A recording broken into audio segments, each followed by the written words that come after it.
एक छोटे से गांव में रामू नाम का गरीब किसान रहता था। मिट्टी का घर, फटी चप्पलें और दिन रात की मेहनत, बस यही उसकी दुनिया थी।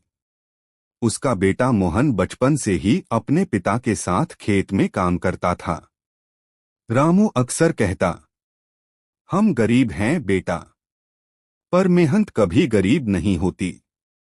मोहन ने ये बात दिल में बसा ली।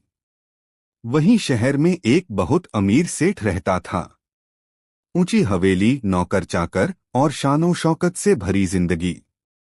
उसका बेटा अर्जुन हर चीज बिना मेहनत के पा जाता था।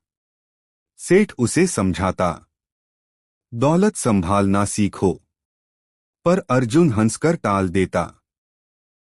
समय बीता। एक साल भीषण सूखा पड़ा।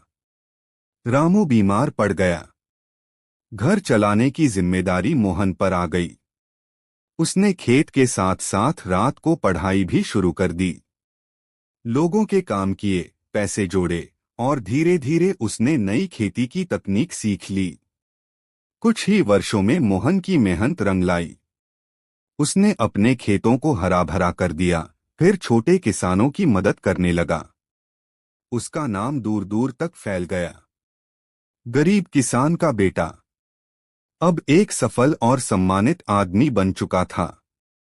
उधर शहर में सेठ का कारोबार गलत फैसलों और अर्जुन की लापरवाही से डूब गया। हवेली बिक गई, नौकर चले गए। अर्जुन पहली बार समझा कि बिना मेहनत की दौलत टिकती नहीं। भूखा प्यासा, काम की तलाश में भटकता हुआ अर्जुन उसी गांव पहुंचा जहां मोहन रहता था। जब दोनों आमने सामने आए, अर्जुन की आंखें झुक गईं। पर मोहन मुस्कुराया और बोला, मेरे पिता कहते थे, इंसान की असली पहचान उसकी हालत नहीं, उसका दिल है। चलो साथ काम करते हैं। अर्जुन ने पहली बार मिट्टी को हाथ से छुआ और पसीने की कीमत समझी। सालों बाद गांव में दो सफल किसान थे। एक जिसने गरीबी से अमीरी पाई और दूसरा जिसने अमीरी खोकर इंसानियत पाई। और लोगों ने सीखा, किस्मत घूमती रहती है, पर मेहनत और विनम्रता ही उसे सही दिशा देती हैं। प्लीज लाइक और सब्सक्राइब करें वीडियो।